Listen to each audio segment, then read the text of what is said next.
সমুদ্রের মাঝখানে জাহাজে করে যাচ্ছি আমার পছন্দের জায়গা বাংলাদেশের একমাত্র কোরাল আইল্যান্ড সেন্ট মার্টিনে। প্রতি বছর এই শীতের মধ্যে সেন্ট মার্টিন ওপেন হয় আর আমি অনেক বেশি এক্সাইটেড থাকি কখন সেন্ট মার্টিন খুলবে আর কখন আমরা যাব সেন্ট মার্টিন। গতকালকে আমরা ঢাকা থেকে কক্সবাজার আসছি আর এখানে একদিন রেস্ট করলাম, দেন সকাল সকাল মানে একদম ভোরবেলা লাগেজ ব্যাগ গুছিয়ে রেডি হয়ে রওনা দিচ্ছি সেন্ট মার্টিনের উদ্দেশ্যে। মেইনলি সেন্ট মার্টিন যাওয়ার ডিটেলস ব্লগটাই আজকে তোমাদের সাথে শেয়ার করব। একদম ভোরবেলা রেডি হয়ে নিছি, এখন আমরা যাচ্ছি ঘাটের দিকে যেখান থেকে আমাদের জাহাজ ছাড়বে। হোটেলের সামনে থেকে একটা অটো ভাড়া করে নিলাম। এই অটো ভাড়া নিছে আমাদের কাছ থেকে ভোরবেলা 200 টাকা। আমরা যদিও ঢাকা থেকে গাড়ি নিয়ে আসছিলাম, এখানে গাড়িটা সুন্দর করে গ্যারেজ করে দিছি আর এখন কক্সবাজার থেকে আমরা যাচ্ছি সেন্ট মার্টিন। বাংলাদেশের সব জায়গাতে প্ল্যান ছাড়াই ঘুরতে যাওয়া যায়, তবে সেন্ট মার্টিনে যেতে হলে আগে থেকে প্রস্তুতি দরকার হয়, ট্রাভেল পাস লাগে। সবকিছুই আমরা অনেক আগে থেকে অ্যারেঞ্জ করে রাখছিলাম যাতে সেন্ট মার্টিন খুললেই আমরা যেতে পারি। তবে আমাদের ট্রাভেল পাস থেকে শুরু করে ship ticket, return ticket, Saint মার্টিনের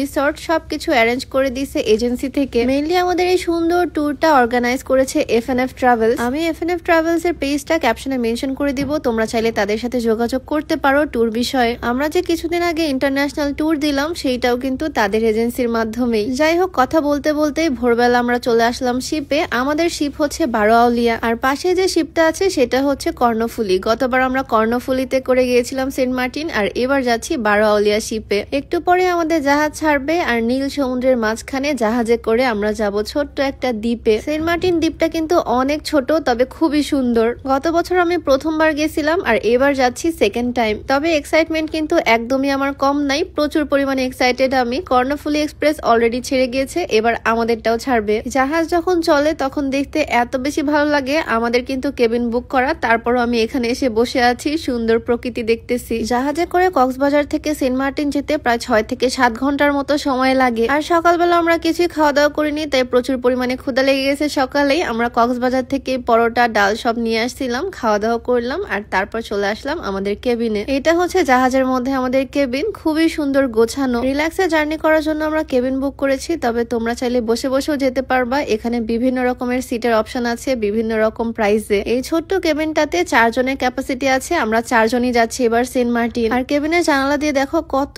সুন্দর ভিউ আসতেছে সমুদ্রের, একদম নীল সমুদ্র দেখা যাচ্ছে। গতকাল রাত্রে অনেক লেটে ঘুমাইছি আর আজকে সকালবেলাও মানে একদম ভোরবেলা উঠছি আজকে, তাই অনেক টায়ার্ড। জাহাজে একটা ঘুম দিলাম আর কয়েক ঘন্টার মধ্যে আমরা পৌঁছে গেলাম সেন্ট মার্টিন। ওই যে দেখা যাচ্ছে এই দ্বীপটাই হচ্ছে সেন্ট মার্টিন দ্বীপ, বাংলাদেশের একমাত্র প্রবাল দ্বীপ। রেস্ট করে ঘুম থেকে উঠে এখন আমরা শিপ থেকে নামবো। একসাথে এখানে কয়েকটা শিপ ঘাটে ভিড়ে, সেজন্য অনেক ভিড় হয় নামার সময়টা। সেন্ট মার্টিনে সবকিছু আগে থেকে অর্গানাইজ করে আসতে হয়, রিসর্টও আগে থেকেই বুক করতে হয়, তাই এসব নিয়ে কোনো রকম প্যারায় ছিলাম না, একদম রিল্যাক্স এই শিপ থেকে নামলাম। এখন আমরা যাচ্ছি রিসর্টে। এত সুন্দর একটা জায়গা এটা। আসলে আমাদের দেশটা বাংলাদেশটা যে এত সুন্দর তোমরা না ঘুরে বেড়ালে বুঝতে পারবা না। মালদ্বীপের চেয়ে আমাদের সেন্ট মার্টিন কোনো অংশেই কম না। যাই হোক, জাহাজ থেকে নেমে লাগেজ নিয়ে এখন আমরা যাচ্ছি রিসর্টের দিকে। আমাদের রিসর্টটা বাজার থেকে অনেকটাই দূরে, মানে নিরিবিলি একটা জায়গায় আমরা রিসর্ট বুক করছি যাতে প্রাইভেট বিচের একটা পারফেক্ট ফিল নিতে পারি। রিসর্টের ডিটেলস ভিডিও আর এই সুন্দর নীল সমুদ্রের পার নেক্সট ভিডিওতে তোমাদের সাথে শেয়ার করব।